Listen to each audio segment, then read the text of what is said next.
on the side of digital content.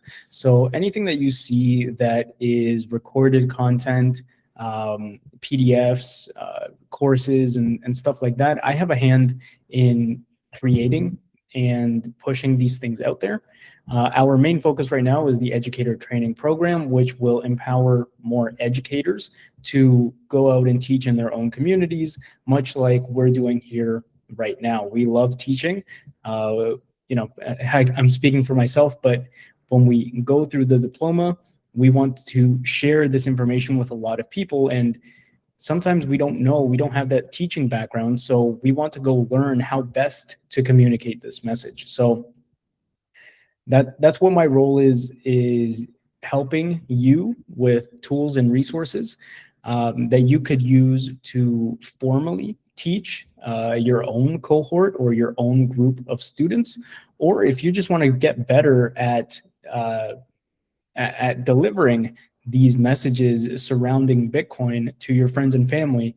We hope that we at My First Bitcoin have a solution for you, whether it's through PDFs, recorded content, or practical tools and resources that you could show them. And we're going to play with a few today to really understand how to use Bitcoin on-chain, or the traditional way of using Bitcoin as a savings technology. And I'll get into why, although Chapter 8 will discuss more about what the difference is between Lightning and on-chain. Today, we're just going to keep it very basic and on the on-chain topic. But that's me, and I'm excited to walk through this chapter with you today.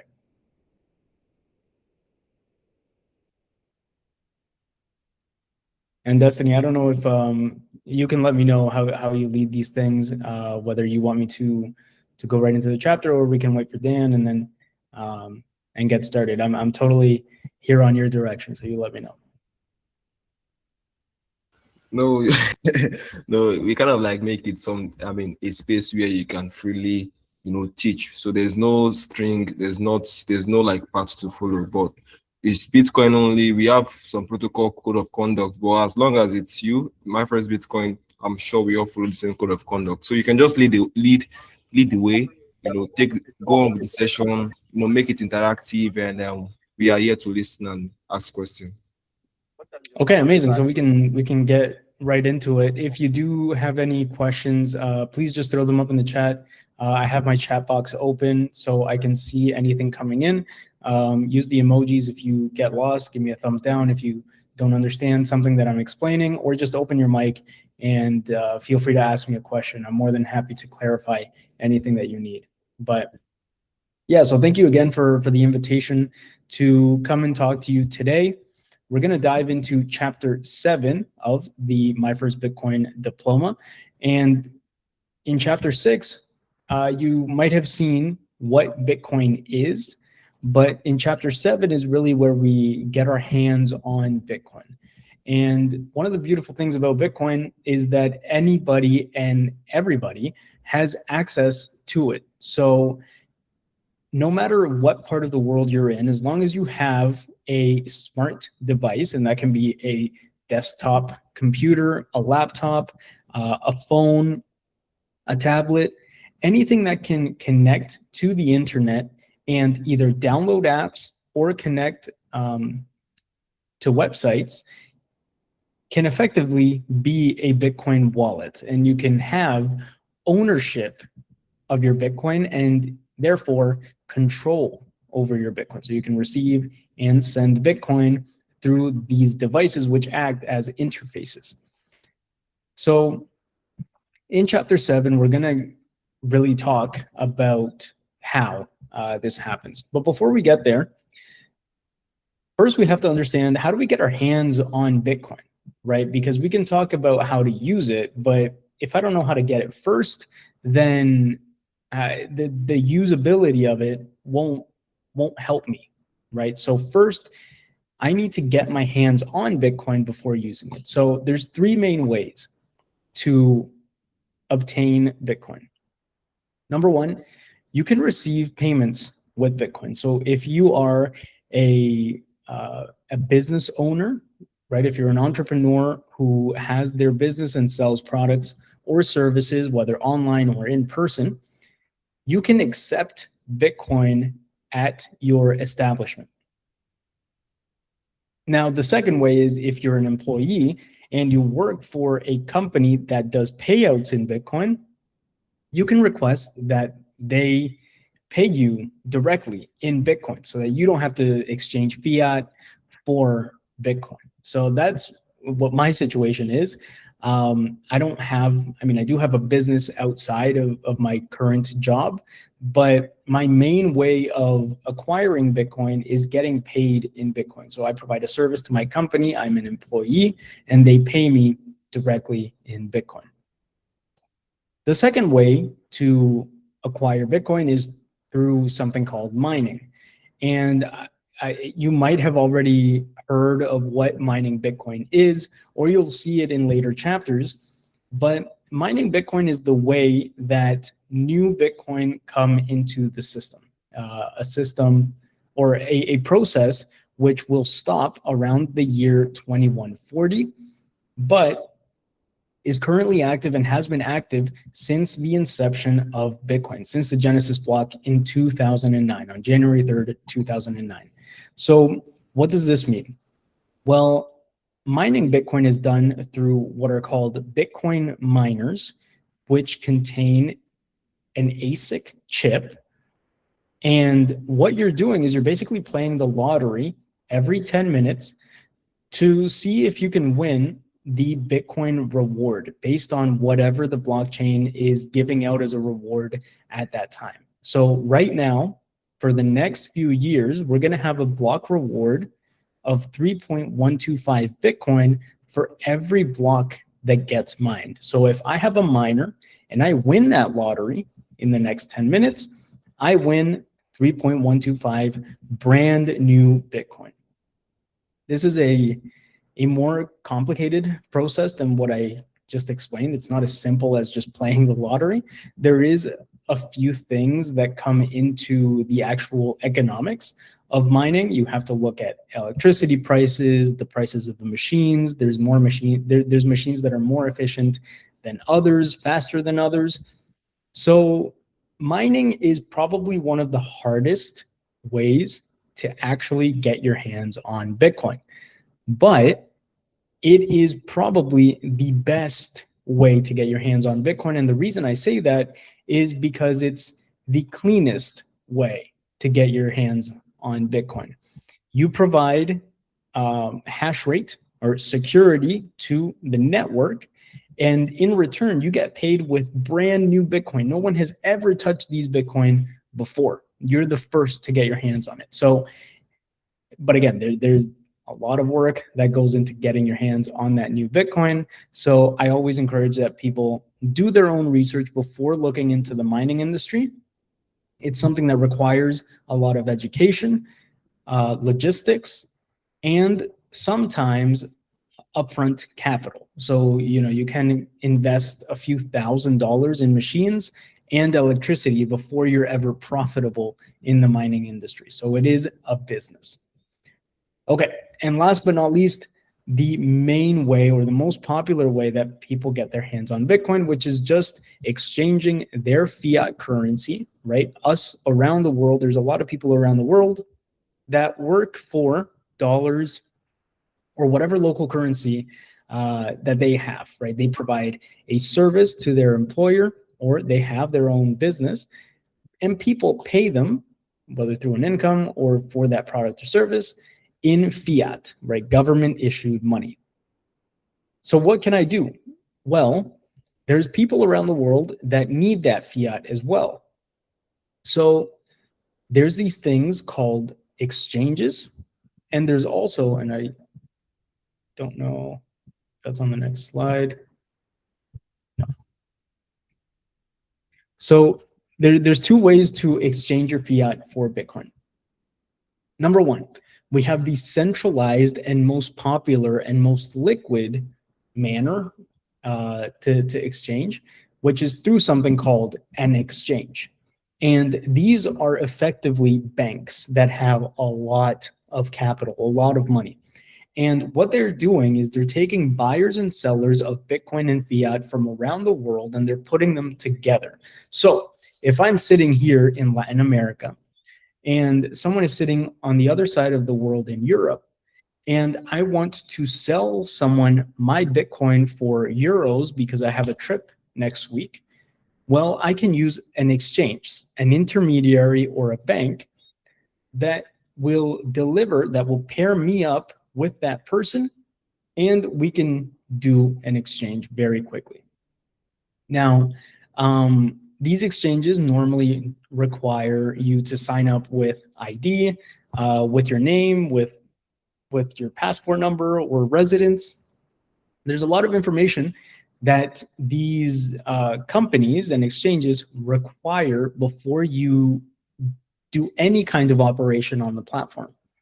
The reason for that is that they are regulated companies, right? So in the same way that banks ask you for a lot of information before you can get any money in or out of that bank account, is because they are regulated by the federal authorities and they're liable, right? There is a liability if you are a criminal or something like that. They don't want to be on the hook for money laundering or anything else. So again, exchanges are the most popular because they're the easiest way to get in, but there's also another side, and this is my preferred way of exchanging fiat for Bitcoin or Bitcoin for fiat. And the reason I say that is because this is the way that Bitcoin was designed to be, and it's what's called the peer-to-peer marketplace. When we're operating in a peer-to-peer marketplace, what we're talking about is exactly as the name describes, peer-to-peer exchanges, right? I am a person, right? P2P, so person to person. I'm a person that currently has Bitcoin, and I just did this a few days ago because I got paid in Bitcoin, but the country in which I live does not widely accept Bitcoin in the grocery store, to pay for gas, for the car, whatever, for Uber, anything like that. So what do? Well, I need local currency. And so what I'll do is, specifically to my situation, we have a great peer-to-peer community. So we have a massive group chat with a lot of people in that group chat. And I can simply send a message that says, hey, I've got Bitcoin. Does anybody want to buy this Bitcoin and exchange their local currency for my Bitcoin? In a few minutes, I'll receive a message and someone will get together with me either online or in person, and we'll exchange Bitcoin for local currency. This is the most private way to get Bitcoin. It's the purest form, I would argue, because again, it's exactly how Bitcoin was designed to operate, from a person to a person. There's no need to get governments involved. There's no need to get other exchanges or companies involved. We simply exchange what we have for what we need, right? So this is how peer-to-peer marketplaces work. And I can actually probably show you guys some websites that you can view to get started in this peer-to-peer market. Now, as I'm looking these websites up, does anybody have any questions up until that point?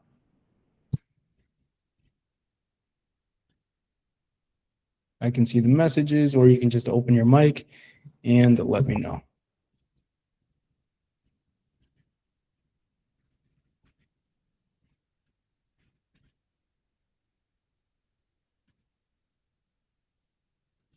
No questions. Awesome. Okay.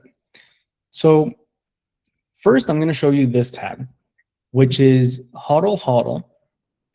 And this is just a website, and anybody can go there. I'll put it in the chat here if anybody's interested. And HODL, what it is again, it'll tell you here, it's a peer-to-peer Bitcoin trading platform. So it welcomes you to the website, and it says, hey, what currency do you have? Or first of all, it says, do you want to buy or do you want to sell? Right? And if I currently have Bitcoin, it'll then ask me, okay, what currency do you want to receive in exchange for that Bitcoin?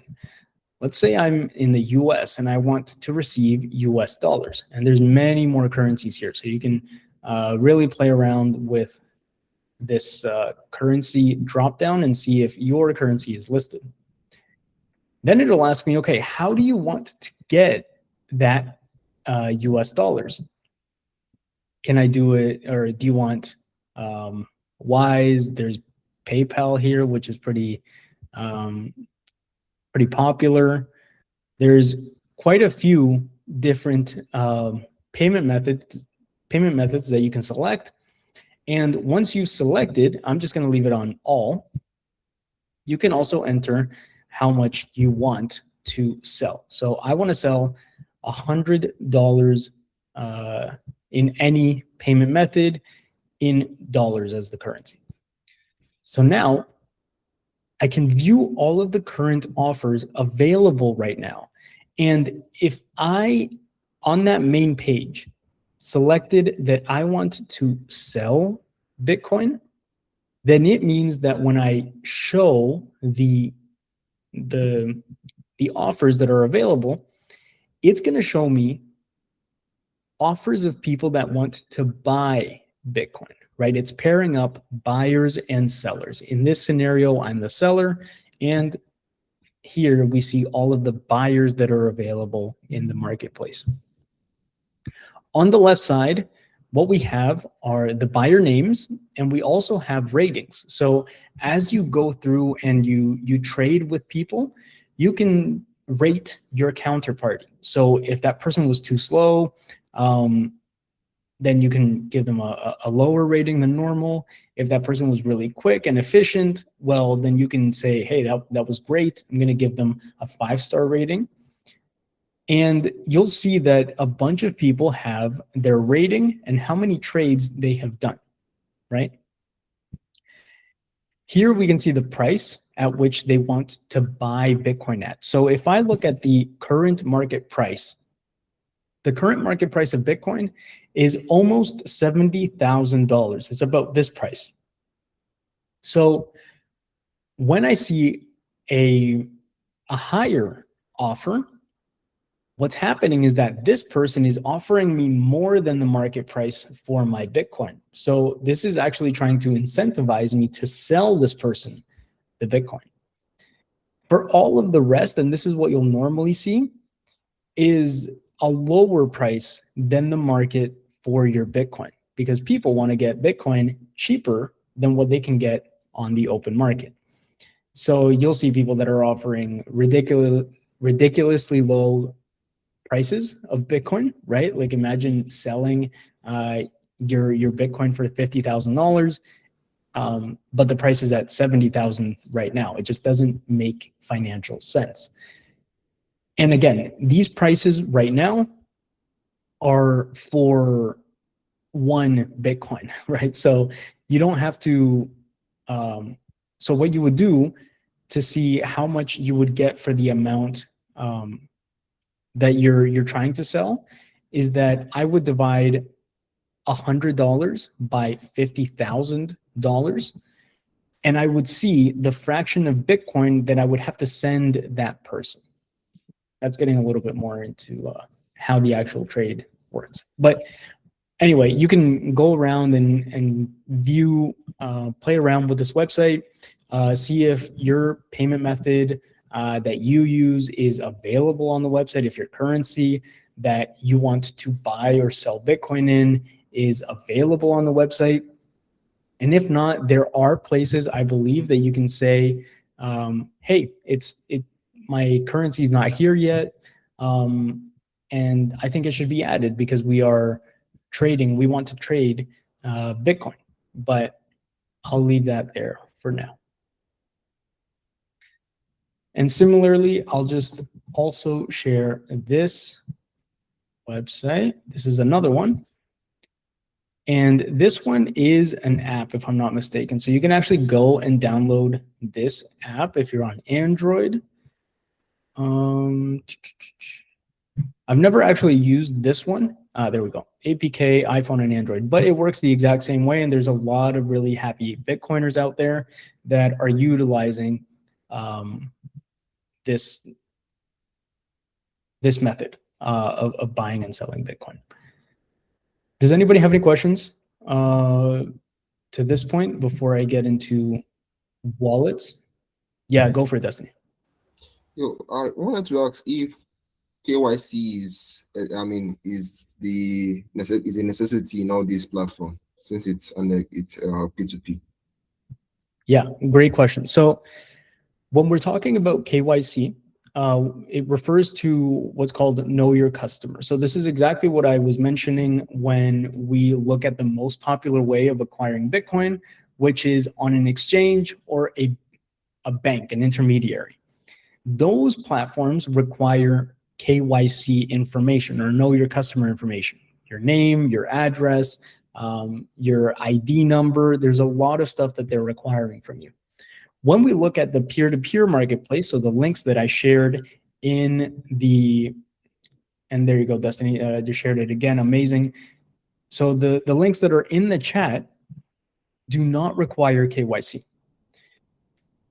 HODL in specific, actually,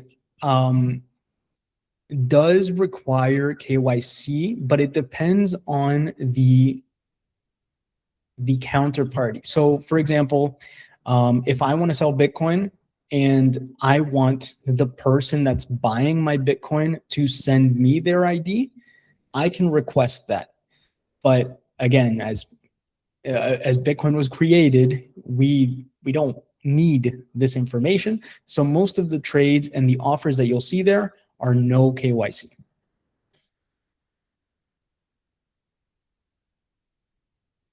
Amazing. Thank you so much. It's clear. Awesome.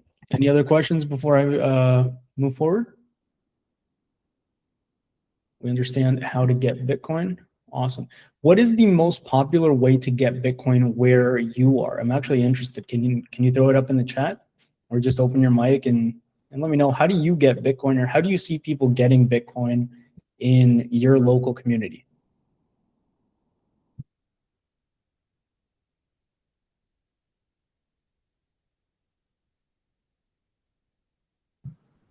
Destiny, what's the way that you get it? Through a service exchange?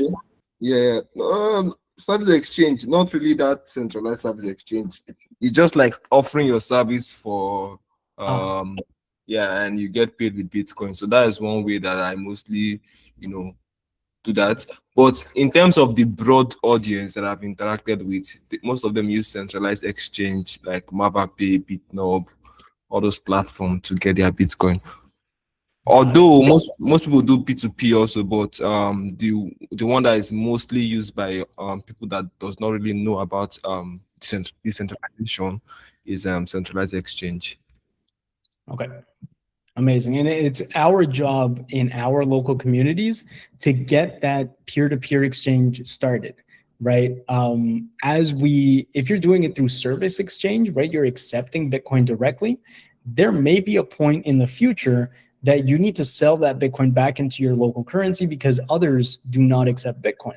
So this could easily spark up a peer-to-peer community. And that's what's happened in my community where I am. We do meetups every month.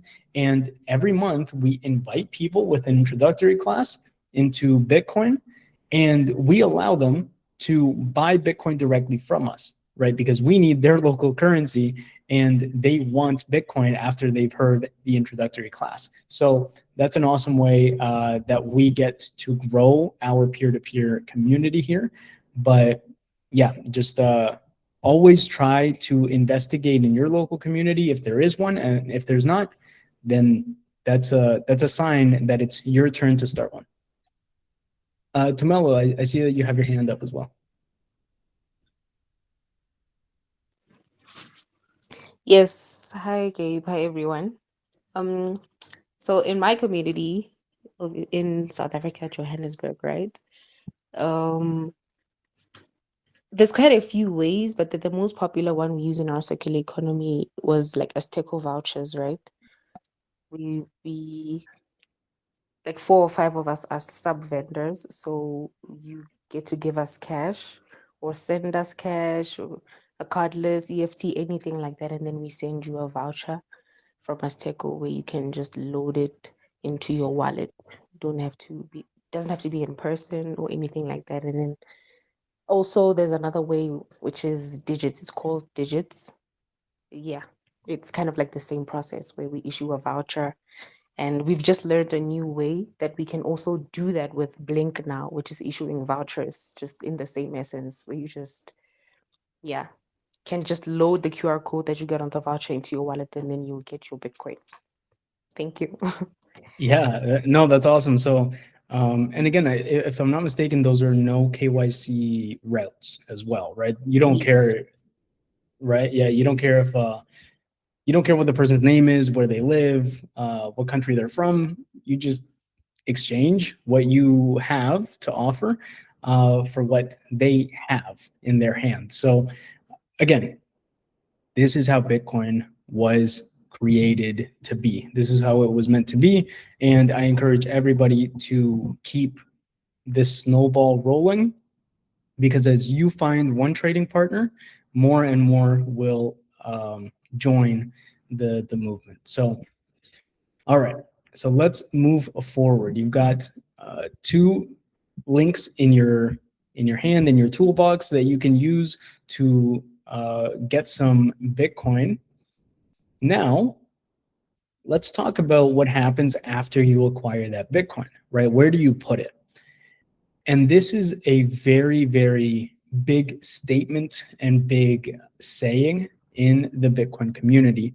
And it's not your keys, not your coins.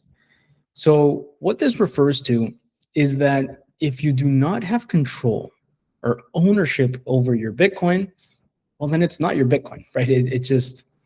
It's like if you don't have the keys to your house, then it's not your house. If you don't have the keys to your car, it's not your car. And in the digital space, in Bitcoin, that is also true.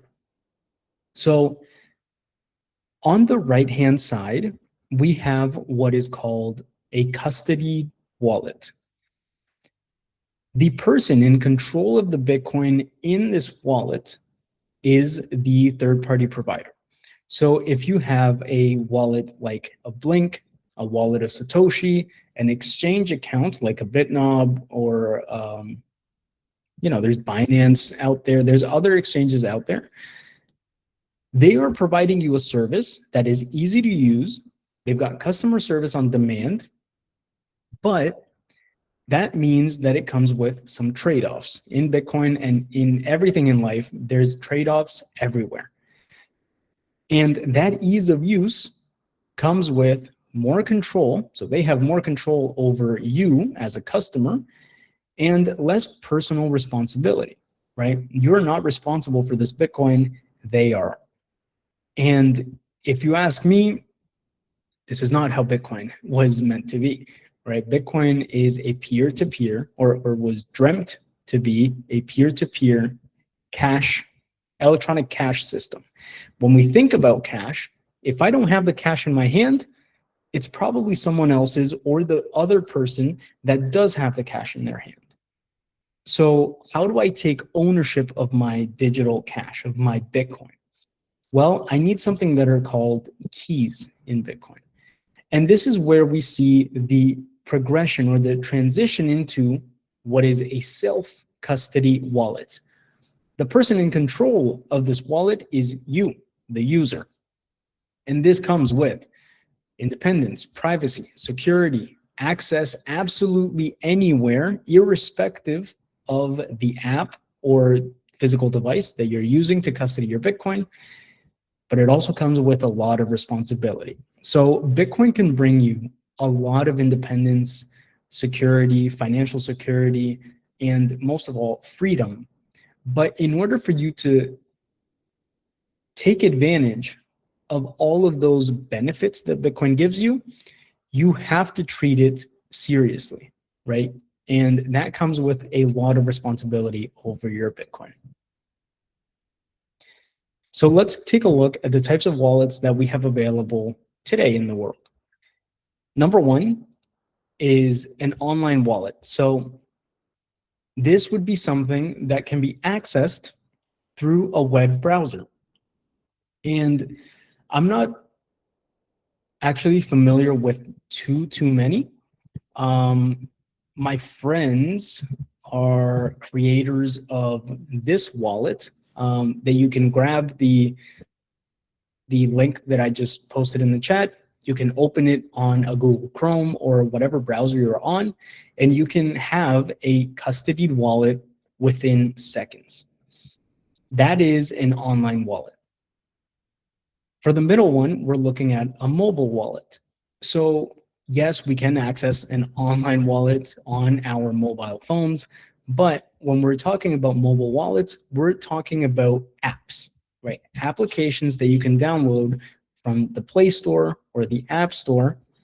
And these apps serve as interfaces for you to send and receive and see your Bitcoin in an app format, right? Very easy. It's something that we are accustomed and used to. In the same way, these apps can sometimes also be installed on your computer. So instead of just having it running on a website or a browser, you can sometimes install these apps directly on your computer. And I'm just going to show you one that we have. So again, you can go to this website as well, and you can download this directly to your desktop or your laptop. Next, and I'm just going to talk about the hardware wallets here because no one uses paper wallets, but I'll just explain them really quickly. First, hardware wallets. Hardware wallets are devices that are specifically, and they look something like either this. I've got quite a few around here. They look something like this. These devices are specifically, that looks like a BlackBerry. These devices are specifically designed to generate or create private keys, right? And this is where we see the key terminology come back in, and store them in an offline fashion. So why would you want to have a hardware device? Well, we're going to see what these keys are in a little bit. But if I generate my key on a hardware device that does not connect to the internet, that is much more secure than if I were to generate that key on a mobile phone, which I don't know who is looking, spying on my phone, who is waiting for me to have a large balance of Bitcoin on my phone before stealing it. With a hardware device, there's no risk of that because there's no one that can access my Bitcoin that I created or my keys that I created for my Bitcoin on this device unless they have physical access. And even then, it's extremely hard. These devices are very, very secure, and there's a lot that exists on the market. And finally, there are paper wallets. So paper wallets are more like the physical backups of your private keys that would either be stored on here or on your phone or on a desktop wallet. It's basically just you writing down your keys on a piece of paper. Can't hear. Can anybody not hear me? Someone in the chat just said that they can't hear. I don't know. No, you can hear me, Destiny? Okay, got thumbs up. Okay. Okay, yeah, you. All right. Yeah, feel free to jump out and jump back in case you don't hear me, and then hopefully that fixes your issues there. Okay. Next, we're going to talk about open source versus closed source. pretty quickly here, because you can easily look up on Google or on ChatGPT, you can ask whether a program is open source or closed source. But why would you want to know this? Well, with apps or softwares that are open source, anybody around the world that knows how to read code for that software can easily verify that the code that you have on your phone, right, the app that's running on your phone, is truly what they're saying it is. With something that is closed source, nobody can see into the app. So this is especially important in Bitcoin, because if we look at Bitcoin wallet apps that are saying that you can create keys to access your Bitcoin and have control over your Bitcoin, and they say that they don't have access to it, but they're a closed source app or a closed source software, how can you know? How can you verify that they don't have access to your keys and your Bitcoin? You can't. So this is why we always recommend that whenever we're looking in the Bitcoin space, you are opting for hardware devices and software or apps that are open source in nature. And all of the apps that I'll talk about today will all be open source. Anybody can view and verify their code, understand how they work, and improve upon that code if they think that something can be improved. All right, now we're getting into something fun. So how do you create a Bitcoin wallet? And I'm going to show you this tab now. This is my favorite app to introduce to people that are new in the Bitcoin space. And this app, and I'll share the link again in the chat, this app can be downloaded on iPhone, on Android, on desktop. It's completely open source, like I just mentioned. And it's a really easy way for you to manage your Bitcoin. This app allows you to create 12 or 24 words, or sorry, it's only 12 words. And those 12 words are the keys to your Bitcoin. So what I recommend is that everybody downloads this app, creates 12 words, notes them down on paper, and then uses the app to receive and send Bitcoin. Now, like I just mentioned, these 12 words are the key to your Bitcoin, or are the keys to your Bitcoin. So if someone else gets a hold of those 12 words, they will also have control over the Bitcoin that you have on your phone. So this is why it's extremely important that you do not screenshot or take a photo or save those 12 words anywhere in the cloud. Anything that I do with my Bitcoin, anytime I set up a brand new wallet, if I create 12 words, I will always write it down on paper, offline, immediately take them offline, and they will never come back online.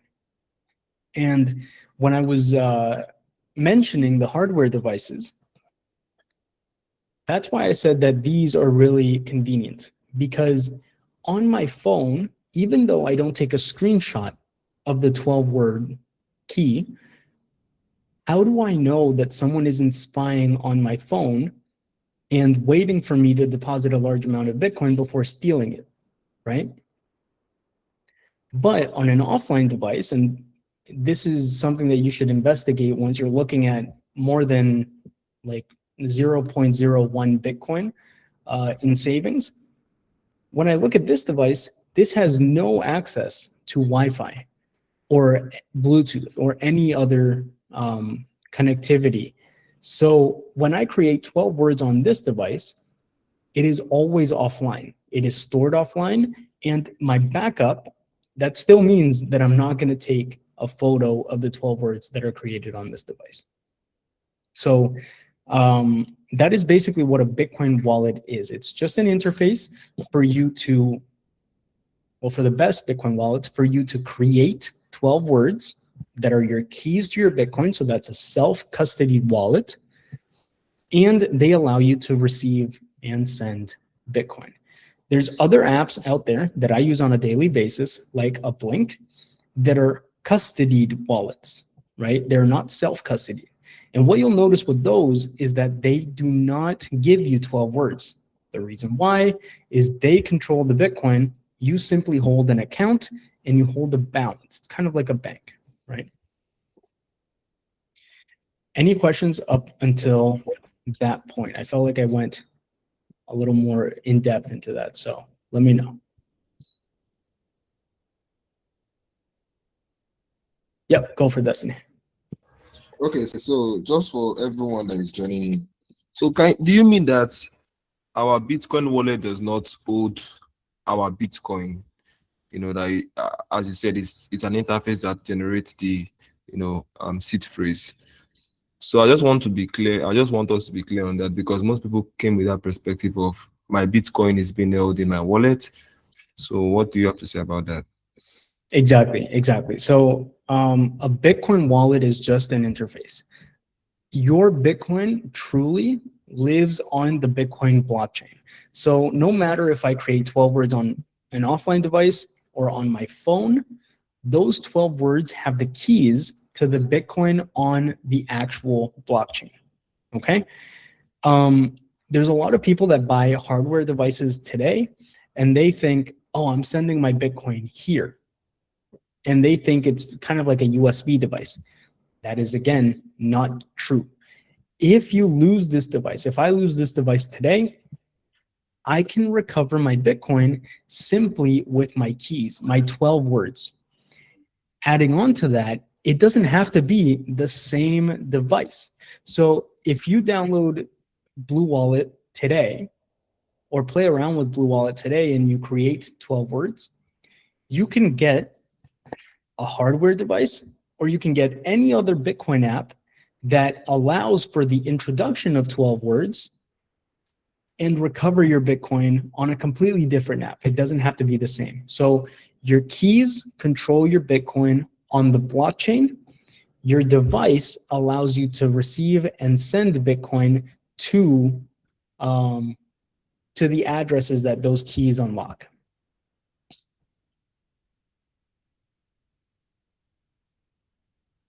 Yeah, I don't know what the sound problem is there, but I think everybody else can hear me. So if you jump out and jump back in, maybe that'll help.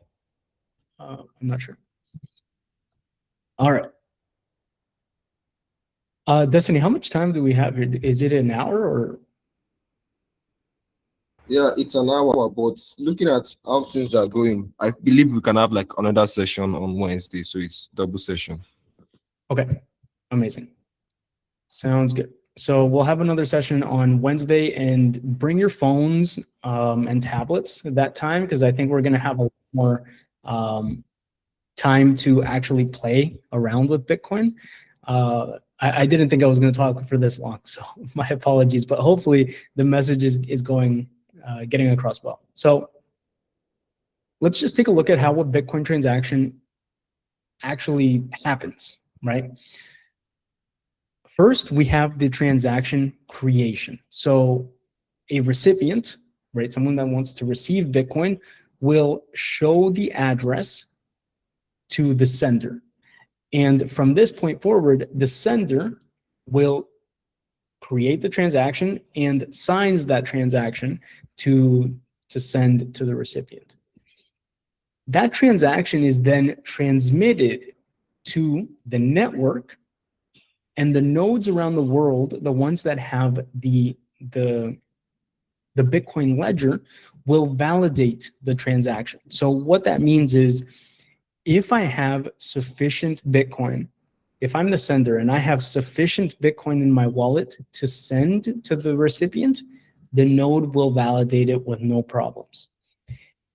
If I'm a sender and I'm trying to send more than what I have in my wallet, well, that can't be a valid transaction. I'm trying to game the system. I'm trying to to make a transaction that is false. And the nodes will invalidate. They will not accept that transaction into the network. But assuming everything is fine, my transaction is transmitted and validated. Then that transaction is waiting for approximately 10 minutes. That's how long it takes to mine a block.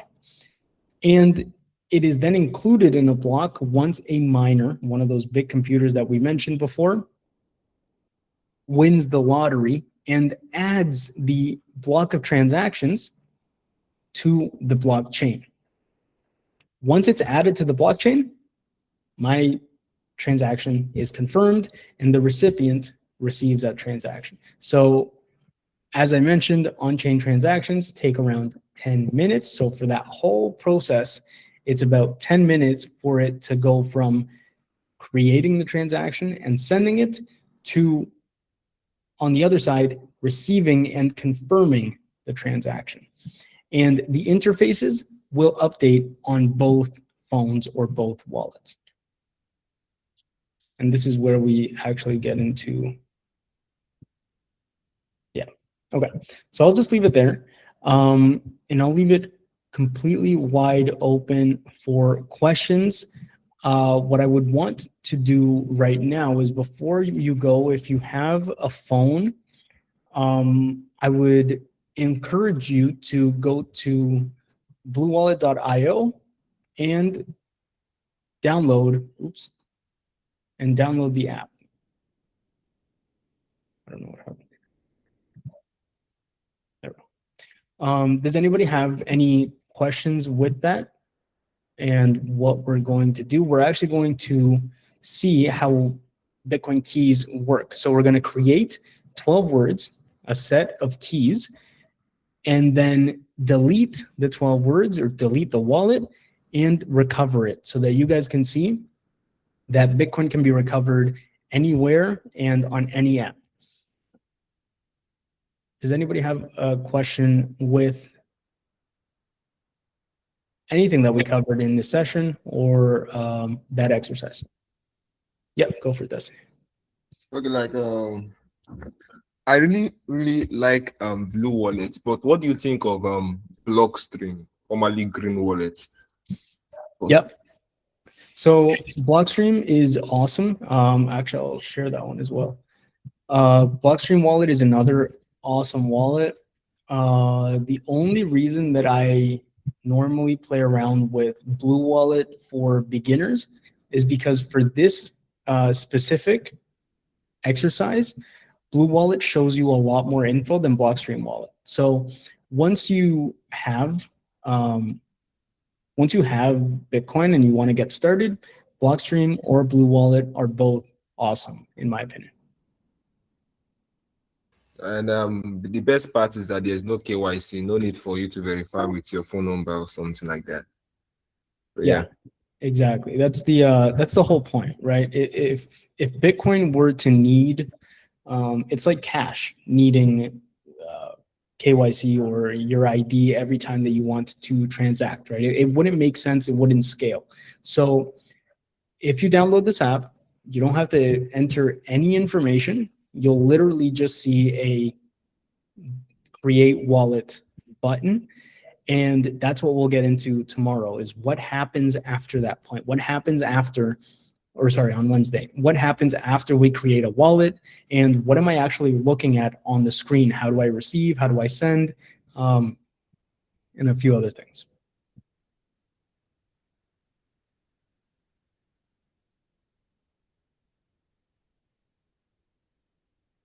Awesome. Anything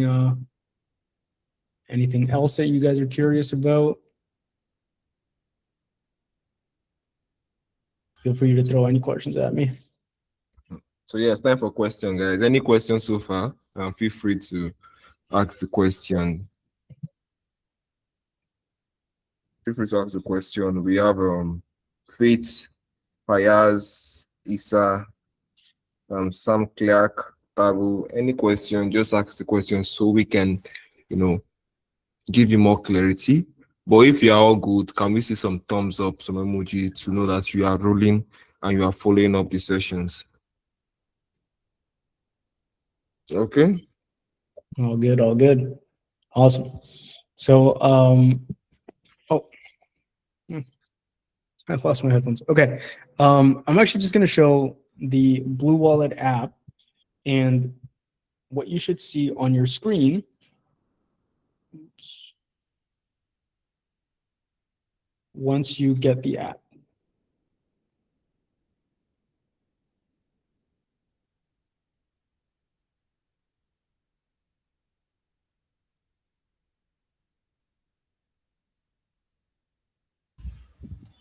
So everyone should make sure that the Blue Wallet is being downloaded before Wednesday, so we can get more practical, with Gabe. So yeah. Okay. Awesome. So I think you see my screen there? Yes. Okay. Yeah, we can see your screen. Awesome. So this is what Blue Wallet looks like.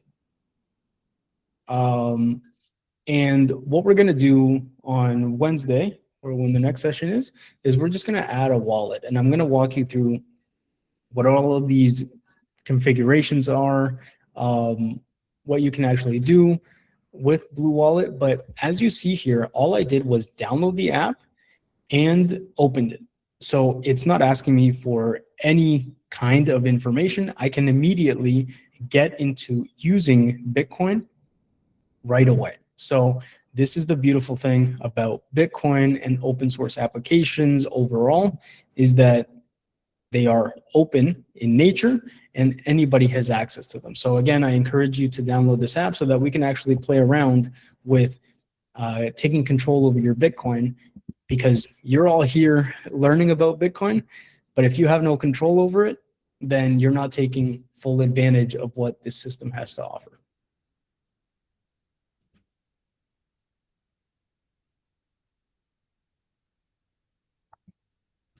Awesome.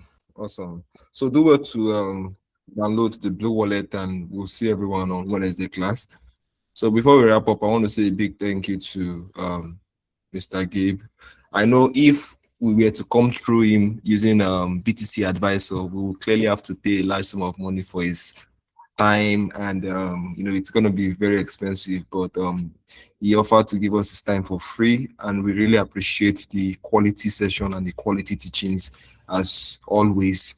I say God bless you, thank you so much, and I pray for good things for you. So everyone, I really would advise everyone to download Blue Wallet to get ready for a more practical section on Wednesday, and we will see you all. So thank you so much, everyone. We look forward to more of these, and thank you for your participation. Amazing. Thanks, Destiny, for the invitation. And thank you all for your attention and patience.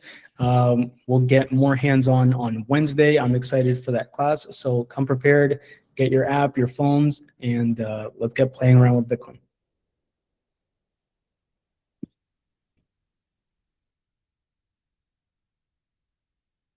Bye, Gabe. Bye, everyone.